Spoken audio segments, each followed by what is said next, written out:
महिदरपुरा police station विस्तार में एक बेगमवाड़ी एरिया में मिलान टेक्सटाइल मार्केट है,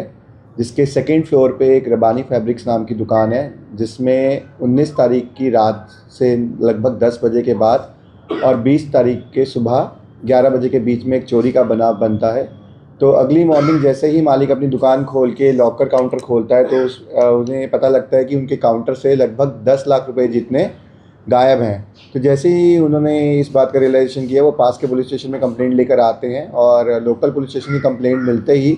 अपनी अलग अलग टीम्स बनाती है, जिसमें से एक टीम टेक्निकल एनालिसिस और सीसीटीवी का एनालिसिस करती है और दूसरा ह्यूमन इंटेलिजेंस के बेसिस पे माहिती एकत्रित करना शुरू करती है। और सीसीटीवी एनालिसिस करने पर पता लगता है कि जो चोर है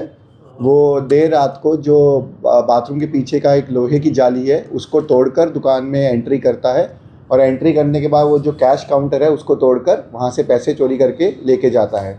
तो अलग अलग एनालिसिस करने पे जो हमें चेहरा आइडेंटिफाई हुआ, तो आरोपी का नाम जो है वो समीर जमाल अंसारी है। तो जब हमने दुकान के मालिक से बात की तो ये जो आरोपी है वह उसी दुकान में काम करता था कुछ दिन से, और ये जो आदमी है पिछले 3-4 महीने से बीच में गायब था, लेकिन 1 साल पहले भी इसी मालिक के अंदर उसी दुकान में काम करता था। और